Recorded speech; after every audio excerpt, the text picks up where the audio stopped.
Good morning students. मैं doctor Reena Shaktawat.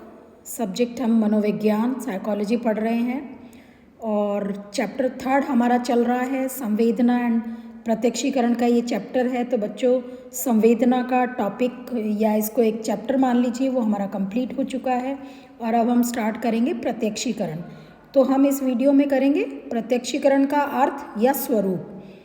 बच्चों, मैं आप सबको ये कहना चाहती हूँ कि आप लोग अगर किसी ने चैनल को सब्सक्राइब नहीं किया है तो सभी बच्चे चैनल्स को सब्सक्राइब करें, ताकि आपको आगे जो भी सिलेबस से रिलेटेड वीडियोस होंगे वो आपको नोटिफिकेशन उनका आता रहेगा और आपको पढ़ने में सुविधा होगी। तो प्रत्यक्षीकरण के मीनिंग की हम बात करेंगे। तो बच्चों, प्रत्यक्षीकरण जो है वो एक मानसिक प्रक्रिया है, बहुत ही इम्पॉर्टेंट मानसिक प्रक्रिया है। मनोविज्ञान में हम क्या करते हैं, व्यवहार और मानसिक प्रक्रियाओं का अध्ययन करते हैं। तो व्यवहार और मानसिक प्रक्रियाओं का सही अध्ययन जो है वो प्रत्यक्षीकरण पर निर्भर करता है। प्रत्यक्षीकरण की क्रिया संवेदना की प्रक्रिया से प्रारंभ होती है और किसी व्यवहार करने की क्रिया के पहले तक होती रहती है। यानी प्रत्यक्षीकरण होने के लिए संवेदना का होना बहुत ही आवश्यक। बच्चों, पिछले वीडियो में हमने संवेदना को समझा था। संवेदना क्या है? एक सरल मानसिक प्रक्रिया है जिसके द्वारा हमें वस्तुओं और व्यक्तियों के बारे में एक अनुभूति होती है, एक आभास होता है, क्योंकि इसमें अर्थहीनता होती है और अस्पष्टता होती है। लेकिन अब हम प्रत्यक्षीकरण की बात कर रहे हैं और प्रत्यक्षीकरण वो संवेदना की प्रक्रिया के बाद शुरू होती है। प्रत्यक्षीकरण होने के लिए संवेदना का होना बहुत ही ज़रूरी है। तो प्रत्यक्षीकरण की प्रक्रिया संवेदना और व्यवहार करने की जो क्रिया है उसके बीच की प्रक्रिया कहलाती है। बहुत से मनोवैज्ञानिक हैं जिन्होंने अपने अपने ढंग से इसको परिभाषित करने का प्रयास किया है। प्रत्यक्षीकरण एटकिंसन एंड हिल्गार्ड मनोवैज्ञानिक थे। उन्होंने 1983 में परसेप्शन या प्रत्यक्षीकरण की परिभाषा दी। प्रत्यक्षीकरण एक ऐसी प्रक्रिया है जिसके द्वारा हम लोग वातावरण में उपस्थित उद्दीपकों की व्याख्या करते हैं तथा उसे संगठित करते हैं।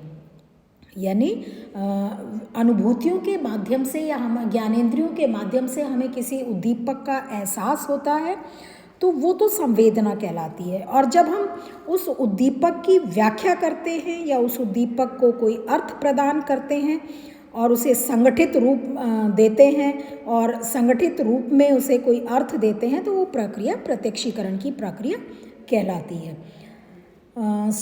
सेंट्रॉक 2000 में मनोवैज्ञानिक जो सेंट्रॉक थे उन्होंने 2000 में प्रत्यक्षीकरण को परिभाषित किया कि संवेदी सूचनाओं को अर्थ प्रदान करने के लिए मस्तिष्क द्वारा इसे संगठित करने एवं व्याख्या करने की प्रक्रिया को प्रत्यक्षीकरण कहा जाता है। यानी जो संवेदी सूचनाएं हैं उनको अर्थ प्रदान करने के लिए मस्तिष्क इसे संगठित करता है और उसकी व्याख्या करता है और उसी प्रक्रिया को प्रत्यक्षीकरण की प्रक्रिया कहा जाता है।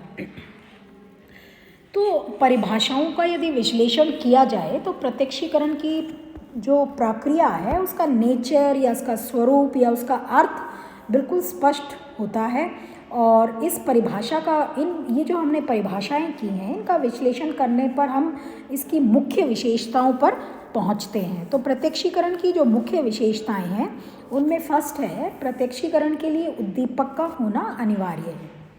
तो बच्चों, प्रत्यक्षीकरण हमेशा किसी वस्तु, घटना या व्यक्ति का होता है।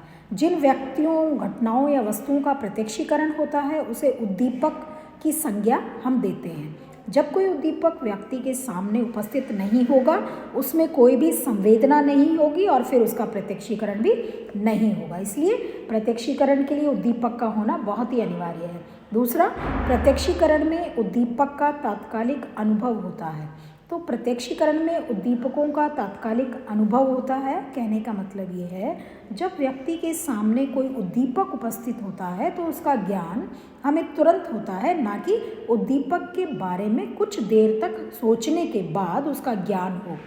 तो जैसे यदि कोई व्यक्ति कमरे में बैठकर पढ़ रहा है, इतने में यदि उसका भाई कमरे में आता है तो भाई के अंदर आते ही उसका प्रत्यक्षीकरण हो जाता है, ना कि व्यक्ति कुछ देर सोचता है और तब भाई का उसे प्रत्यक्षीकरण हो। तो जो उद्दीपक व्यक्ति के सामने उपस्थित नहीं रहता उसका हम प्रत्यक्षीकरण नहीं करते हैं। थर्ड है, प्रत्यक्षीकरण एक सक्रिय मानसिक प्रक्रिया है।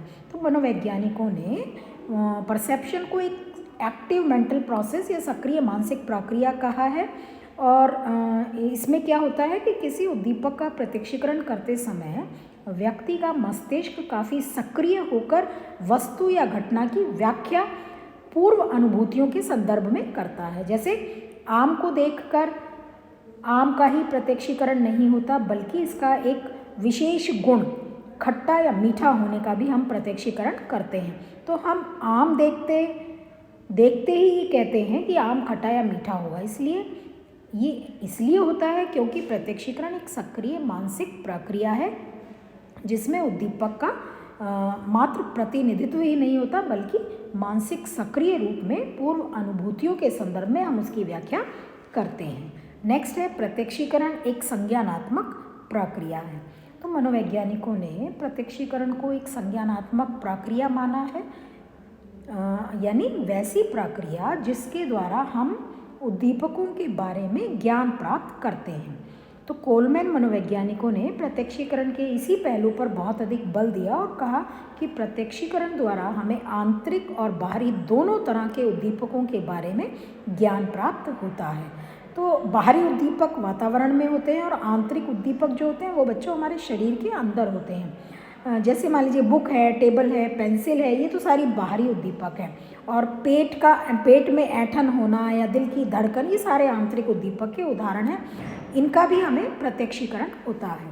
नेक्स्ट पॉइंट है, प्रत्यक्षीकरण में उद्दीपकों को संगठित किया जाता है।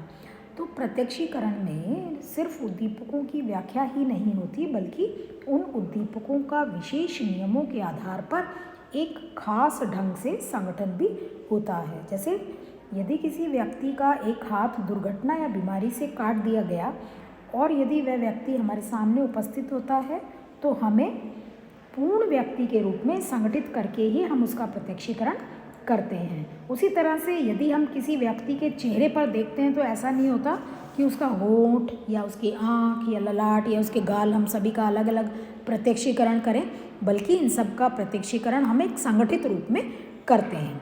नेक्स्ट जो विशेषता है वो है, प्रत्यक्षीकरण एक चयनात्मक प्रक्रिया है। तो परसेप्शन जो है वो एक चयनात्मक मानसिक प्रक्रिया है। किसी भी समय अनेकों उद्दीपक हमारी ज्ञानेंद्रियों को उत्तेजित करते हैं और उनमें से सभी का हम प्रत्यक्षीकरण नहीं करते। हम केवल उन्हीं उद्दीपकों का प्रत्यक्षीकरण करते हैं जिन पर हम ध्यान देते हैं या हमारा ध्यान जाता है। यानी प्रत्यक्षीकरण में अटेंशन या ध्यान का भी काफ़ी महत्व होता है। हम किसी वस्तु पर अपनी रुचि, आदत, प्रेरणा के अनुसार ध्यान देते हैं, जिसके कारण उस उद्दीपक का या वस्तु का हमें प्रत्यक्षीकरण होता है। तो ऐसा भी होता है कि वस्तु या उद्दीपक में कुछ खास गुण हों जिसके कारण हम उसकी ओर ध्यान देते हैं और फिर उसका हमें प्रत्यक्षीकरण हो जाता है। जैसे मान लीजिए सड़क पर चलते समय दुकान की अनेकों साइन बोर्ड नज़र से हमारी गुजरते हैं, परंतु वो साइन बोर्ड जिस पर बड़े अक्षरों में कुछ लिखा होता है तो हम उस पर ध्यान देते हैं या हमारा ध्यान उस पर चला जाता है और हम साइन बोर्ड का प्रत्यक्षीकरण जल्दी कर लेते हैं। और वो ऐसा इसलिए होता है क्योंकि प्रत्यक्षीकरण का जो स्वरूप है वो सेलेक्टिव होता है या चयनात्मक होता है। तो इस तरह से बच्चों प्रत्यक्षीकरण जो है वो एक सक्रिय मानसिक प्रक्रिया है जिसमें उद्दीपकों द्वारा उत्पन्न संवेदना का हम अर्थ ही नहीं जोड़ते, बल्कि अपने हम पूर्व अनुभवों या अनुभूतियों के संदर्भ में उनकी व्याख्या करते हैं और हम संगठित रूप में जो हमारे नियम के आधार पर हम उन वस्तुओं को, उन उद्दीपकों को संगठन या संगठित रूप देते हैं। तो इसलिए प्रत्यक्षीकरण को हम संवेदना का अर्थ ही नहीं कहते, बल्कि हम इन विशेषताओं के आधार पर प्रत्यक्षीकरण की व्याख्या करते हैं। तो बच्चों ये बहुत ही सिंपल और सरल भाषा में मैंने आपको प्रत्यक्षीकरण का अर्थ या उसका स्वरूप मैंने समझाया। इसके आगे हम नेक्स्ट इसका जो सब टॉपिक होगा वो हम नेक्स्ट वीडियो में करेंगे और वो सब टॉपिक है प्रत्यक्षिक स्थिरताएं, यानी प्रत्यक्षीकरण की स्थिरताएं, परसेप्चुअल कॉन्स्टेंसीज, जिसको हम नेक्स्ट वीडियो में समझेंगे। Thank you.